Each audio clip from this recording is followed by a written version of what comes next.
The internet's a fabulous way for musicians to get their music heard.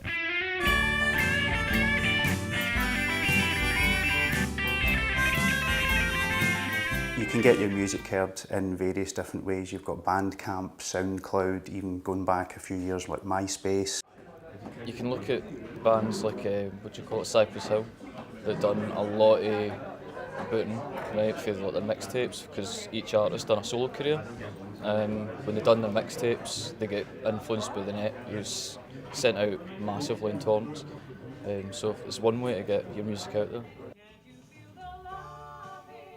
It's very easy for you to listen to MySpace and so many other songs from around the world now. So you know there's no limit to how much you can learn and how much you can be influenced by other people's music. In certain cases, like going to live music venues to meet other artists and possibly collaborate. You do it all online now, either through Facebook or again MySpace, or most of the music download sites have some sort of social networking ability with them. The drawback, I would say, is that strangely enough, the quality of music, I think, is suffering now in terms of what's commercially regarded as commercially suitable for the public. As a new music broadcaster who works for big radio stations, I think if I go on Radio Clyde and I'm on Clyde 1 and I mention an unsigned act and tell people to go to their website and I've got 60,000 people listening.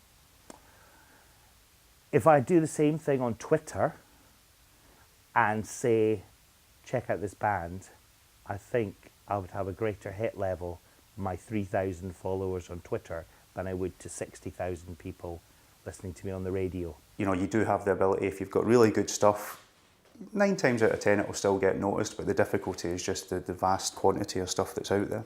Because of the internet, if you have a good quality piece of music that's recorded properly with Cubase or Pro Tools or whatever else, now you can put that on the internet. Now you can put anything on the internet you want, as you've seen on YouTube, but if you've got a good quality product in the first place, now you can advertise it on the internet. Radio can take something to the next level once it hits the mainstream, but often what happens with the radio is you need to hear something on the radio like 50 times or something. We've done the research before it gets stuck in your head and you think you're hearing it regularly.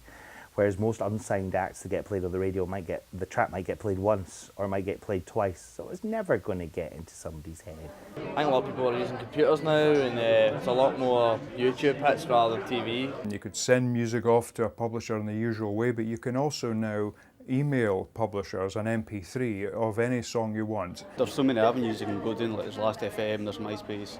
I've been doing radio for nearly 20 years, in fact more than 20 years now. I'm mostly playing unsigned acts, so I mean for me the internet has been a godsend, because it used to be the case that I would get sent CDs, I mean before that cassettes and reel-to-reel tapes, and often the things that I couldn't even play at home and I'd have to go into the studio to sort it out. Now with the internet you can browse, you can discover music, and that's fantastic for me as a broadcaster. In terms of our equipment sales, the internet gives us worldwide market. So we sell equipment all over Philippines. I'm just thinking that even yesterday I sent stuff to Russia, Philippines, Australia, Canada, Brazil, all over the world. So to be able to reach out to an audience that size, it's massively important to us, because these are sales that you would never, ever get just if you were just a shop with no online presence. So you're kind of reaching out all over the world. It's quite interesting as well, speaking to people and musicians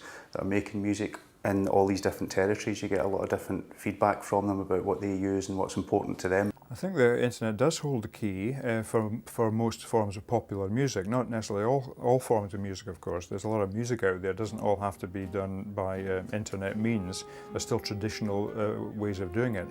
But the internet is undoubtedly the way forward, if you like.